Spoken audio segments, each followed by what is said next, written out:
Pero alam nyo ga, before the first generation ay meron tayong tinatawag na Generation Zero. Sa talagang golden age or talagang pinakamasasabi nyo pinaka nagpa-boom ng K-pop around the world. The second generation, sila na yung mga tita na masasakit ang likod, sila na yung mga tsahin natin, tsuhin na kailangan maaga natutulog. Haseyo buyo imnida. And for today's podcast naman ulit tayo. Gawin nating baliktaran ng ating upload, vlog, tapos podcast, tapos vlog, tapos podcast, para naman hindi kayo masyadong manawa sa aking contents dito sa ating YouTube channel. And for today's podcast, ang topic natin for today is ano ga ang history ng K-pop? So, sa pagkakaalam natin, di ba, K-pop is a Korean pop music na nag-originate sa Korea, na sa pagkakaalam lang natin, pag sinabing K-pop, mga groups, boy, girls, tapos may mga members, na may sari-sariling position, tapos kung saan label nagmula, at sa pagkakaalam natin, kapag K-pop music, syempre, alam lang natin yung mga pinakamalalaking agency, which is the HYBE, YG, SM, JYP, at ang iba't iba pang agency sa K-pop industry. But, alam nyo ba na may pinagmulan talaga ang K-pop? Syempre, hindi naman siya bigla na lang bubulusok ng walang pinagmulan. So, for this episode ay pag-uusapan natin or ibabahagi ko sa inyo ang konting na research ko. Yes! Researcher ang atake natin. Na-research ko regarding sa K-pop or the history of K-pop in South Korea. But for this episode, makakasama natin ang pinaka-cute at ang hindi na ako yun ha, hindi na ako yung guest. Makakasama natin sa episode ito ang isa sa pinaka-cute at pinakamahal na tao ko sa buong buhay ko, at siya ay si Steven! Wow! Yes! Kasama na naman natin ang photo card ng aking asawa na si Steven na nagmula sa album na Run to You. So, tingnan nyo ulit. Wow! Hindi ng asawa ko. So, yun na nga. For this episode, simulan natin ang episode na ito kung ano ba ang pinagmulan ng K-pop or the history of K-pop. So, ang K-pop daw ay isang experimentation to modernize the South Korean music on early 1990s. So, nung 1990s nga, sinimulan ang pag-modernize ng K-pop. Nung una pa naman, di ba, alam na natin na meron ng mga pop music, may music na naman nung unang panahon pa, but ang K-pop ay naimbento or parang mas pinalago or mas pinalawak noong 1990 dahil na rin niya sa pagsikat ng mga American pop music. So, diga, before nung 1990, napakarami ng mga pop groups ang lumalabas or mga nakikilala. At dahil nga doon, ang South Korea ay naisipan na i-modernize ang kanilang pop music. Pero noon pa naman, meron na silang music, meron na silang pagkakakilanlan. Pero, dahil nga sa nakikita nilang history na maganda yung impact ng pagkakaroon ng mga groups or kaya pagkakaroon ng pop music sa isang bansa, parang na-inspire sila na i-modernize ang sarili ng music. So, sa pagkakaalam natin, ang K-pop ay mayroong 5 generations right now. We have the first generation, second, third, fourth, and fifth generation na kasalukuyang ngayon, di ba ga? So, sa first generation ng K-pop, ito ang tinatawag na the birth of the idol system from 1996 to 2004. So, sabi dito, ang generation 1 or the first generation ng K-pop ay nabuo nga noong 1996. Ang first generation ng K-pop or the birth of the idol system ay nagsimula noong 1996. Ito ay finound ng founder na si Lee Soo-man, founder ng SM Entertainment, na nag-systemize ng formula.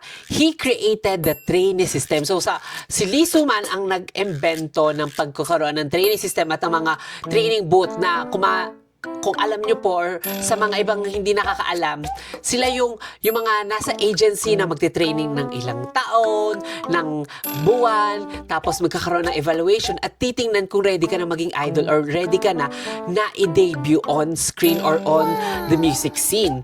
So, no first generation niya, ang mga kauna-unahang group na i-debut ay ang HOT sa kanilang kanta na Candy, SES, and FinKL.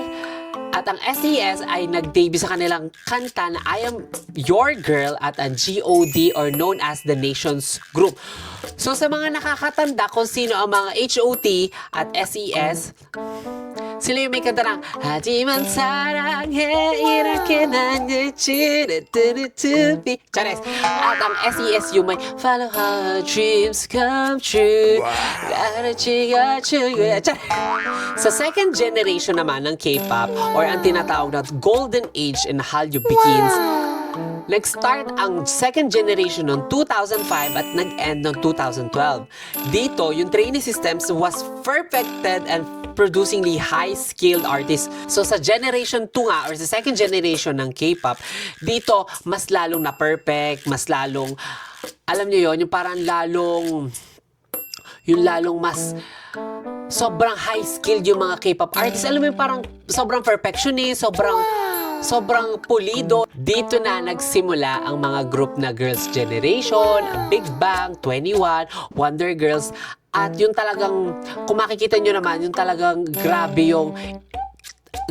yung impact na iniwan ng second generation na up until now, kahit ako hanggang ngayon, second generation groups pa rin na ini-stan, kanila pa rin group ang mga pinapanood ko. So talagang, alam mo, sobrang iba, sobrang impactful ng second generation at talagang overseas, global market talaga yung nakuha nila na even here in the Philippines, kilala ang 21, alam mo yun, kahit hanggang ngayon, kahit matatanda na sila, yung mga concerts nila halos sold out talaga dito sa atin sa Pilipinas and even sa abroad. So talagang ang second generation ng isa sa talagang golden age or talagang pinakamasasabi nyo, pinaka nagpa-boom ng K-pop around the world.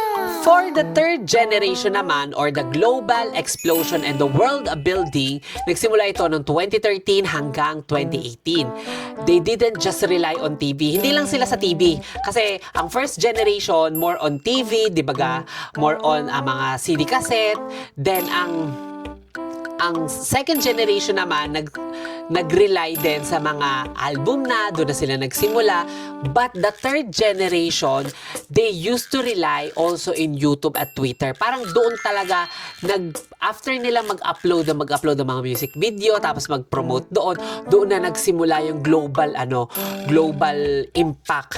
Since nag-start din naman ang YouTube nung year mga 2009, parang correct me if I'm wrong, parang 2009 yata, nag-boom din yung paggamit ng YouTube. So, saktong-sakto siya sa third generation na parang nakatulong siya sa pagpapakilala ng K-pop music. At up until now nga, ayan. At sa third generation nga, dito nag-debut ang mga BTS, EXO, Twice, Blackpink, at napakarami pang sobrang kilalang girl at boy group na talagang globally sobrang marketable na hanggang ngayon. Kahit mag-solo sila, marami pa rin ang sumusuport sila sa kanila. Dito rin nag-start yung mga survival show na nag-debut ng mga groups at alam nyo, dito rin nagsimula yung mga YouTube videos na kagaya sa BTS na sobrang million views. So, sobrang laki, hindi lang sa K-pop music, pero sobrang laki ng naitulong nito sa global economy ng Korea dahil din sa pagmamahal ng mga fans sa K-pop. Alam nyo yun, ang daming dumadayo dito sa Korea para manood ng concert, para ma-meet yung mga idols, para ma-experience or mapuntahan yung mga na-experience ng idols. So, talagang sobra rin ang impact ng third generation sa global market. And for the fourth and the fifth generation yung ngayong nangyayari nga ngayon, or the digital natives and the new wave na nag-start in 2019 up to present. So sa ngayon, ang mga active na groups from the fourth generations, the Stray Kids, the aespa, the ITZY, TXT, IVE, napakarami pa, New Jeans, lahat na ng mga bagong group, lalo na ang ating AHOV at ang UNIS na kasama rin sa 4th and 5th generation. So, sa ngayon, sila yung mga active at sila yung mga bata. But, the second generation, sila na yung mga tita na masasakit ang likod, sila na yung mga tsahin natin, tsuhin na kailangan maaga natutulog, kailangan mas mahaba ang pahinga dahil mga sakiti na rin ang mga tuhod namin. So, kailangan naming kumalma sa aming bahay, di ba ga? At alam nyo ba, sa pagkakaalam lang natin, we all have first, second, third, fourth, fifth generation. Pero alam nyo ga, before the first generation ay meron tayong tinatawag na Generation Zero. Hindi ko alam kung alam to ng ating mga madlang viewers, pero ako rin, hindi ko rin to alam dahil na-research ko lang naman ito. Meron pala tayong Generation Zero or tinatawag na The Genesis.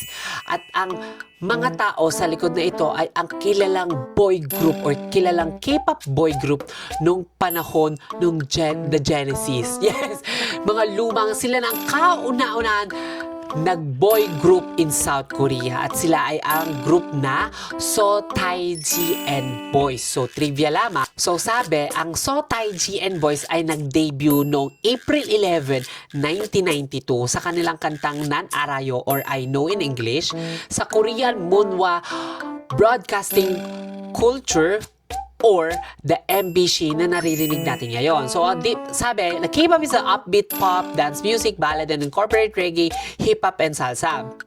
Dati kasi, ang K-pop ngayon, sa pagkakaalam natin, di ka sobrang vibrant, di ba sobrang, doon nag-start, doon natin siya nakilala, vibrant, makulit, magarbo, makulay, na ngayon parang nagiging Y2K na. Pero before yun, parang yung tunog niya or yung style niya is parang nagsimula sa mga American style na minodernize lang. And doon na nga ipinanganak ang So Taiji and Boys at doon siya na-invento para magkaroon ng sariling identity ang Korean pop music. So noong 1993 nga, noong lumabas na ang So Taiji and Boys, ang buong boy group or ang group na So Taiji and Boys ay nakabenta ng 2.13 million copies ng album. And their popularity lead to birth of the K-pop industry. So sila talaga ang ama at sila talaga ang punot dulo ng K-pop. Kung walang So Taiji, hindi ipanganganak ang first generation. Hindi magkakaroon ng information or hindi mamo-modernize ang music ng K-pop. So thank you to So Taiji. Kung walang So Taiji and Boys, wala tayong walang ahov na dinanamnam natin right now. Ang So Taiji nga ay may 3 members. Sila ay sina Jung Yun-chul, Yang Yun-suk at si Lee Juno. Si Jung Yun-chul ay siyang leader, vocal at maknae ng kanilang group. Pinanganak siya noong February 21, 1972 at dati siyang member ng Shinhwa or isang heavy metal rock band until 1991. So before siya mag-debut as member ng So Taiji and Boys, isa siyang member until 1991 ng isang rock band, di ba? Bago ang weird ng transition from rock band up to K-pop boy member. So, ang isa namang na member ay si Yang Yong-suk or mas kilala natin ngayon bilang si YG. Siya ang rapper at dancer ng grupo na pinanganak noong January 9, 1970. At sabi ko nga, siya nag-found ng YG noong February 24, 1996. So, finound niya ang YG after ng kanyang stint sa So Taiji and Boys. At ang third member naman ay si Lee Juno, na rapper at dancer ng grupo na pinanganak noong February 10, 1967. At ang best dancer ng Korea. So, ang So Taiji and Boys nga ay may mga kanta at nag-debut sa kanilang kanta na Nan Arayo or I Know in English, Wansang Suge Gute or You in the Fantasy, Ha Yoga or Anyhow Song, Social Idea or Classroom Idea, Balherul Kumgumyo, Balherul Kumgumyo or Dreaming of Balhe, Come Back Home at Regrets of the Times. So, ang So Taiji and Boys nga, sa sobrang popular nila nung unang panahon, nung panahon pa ng Korean, kasi wala namang Hapon, nung panahon nila ay nakatanggap sila ng iba't ibang awards, kagaya ng Main Award sa Bonsang at Popularity Award sa Golden Disc Award, Singer of the Year ng Bonsang sa KBS Music, Best Popular Song, Best New Artist, Best Popular Artist sa MBC Gayo Daejeon, International Viewers' Choice MTV Asia sa MTV Music Awards at Grand Prize ng Desang, Main Prize ng Bonsang at Best New Artist sa Soul Music. Talagang alam mo yun, sobrang laki talaga ng impact din ng So Taiji and Boys. Marami ng awards, sobrang dami pa nilang nabentang mga album. Sobra talagang over sa sikat ng So Taiji nung unang panahon. Siguro mga nanay at tatay ko yung fan ng grupong ito, yung mga ganong era. So syempre, lahat ng group nagdi-disband, lahat ng group nagpapahinga, at ang group na So Taiji and Boys ay nag-retire noong 1996 noong January. So after the retirement or the disbandment ng grupo, ang So Taiji or si Yunchul ay headed to US while Juno and Yang Suk established record label. Yun na nga, si YG, finound niya yung YG Entertainment, tapos si So Taiji nag-abroad sa US, tapos ito si Juno ay nagtayo rin ng label or nagtayo ng business, music industry, pero ayon sa aking research, hindi ko siya basta makita sa research ko, pero si Lee Juno pala ay nagkaroon ng controversy noong 2017. Hindi ko na lang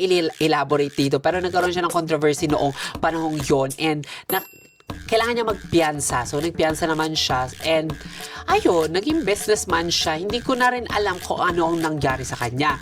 Si So Taiji or si Yunchul, after 2 years ng pagbalik niya galing US, bumalik siya dito para bumalik bilang music artist ulit sa heavy metal group niya before. So, noong 2007, lahat or the all 4 albums nga ng So Taiji and Boys were included to Kyungyun Shinmon Top 100 pop album sa Korea at nag-rank as 24th.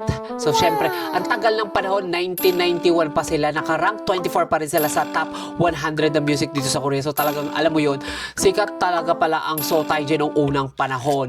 At noong 2014 nga, ayon sa mga interview, tinatanong sila ng reunion ng mga media, but hindi daw napag-uusapan ng mga members ang tungkol sa reunion na ito. So, ayun ang maikli ba ito? Yun ang short history or the short idea na maishishare ko sa inyo kung saan at paano nagsimula ang K-pop. So, sana nagustuhan po ninyo ang aking medyo magulo kasi this is my first time na mag-share ng mga idea or magbulat-lat ng mga history, at alam ko, huhusgahan nyo ninyo ako dahil hindi pa ako magaling sa pag-deliver ng mga ganito.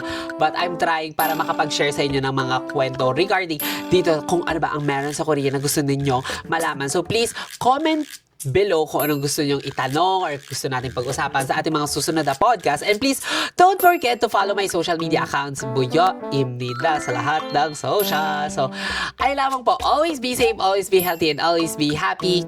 Buya Imnida. Maraming salamat po sa lahat ng nanonood ng aking mga videos. And please, supportahan nyo ako palagi. So, that's all for today. Have a good day. Bye-bye. Bye.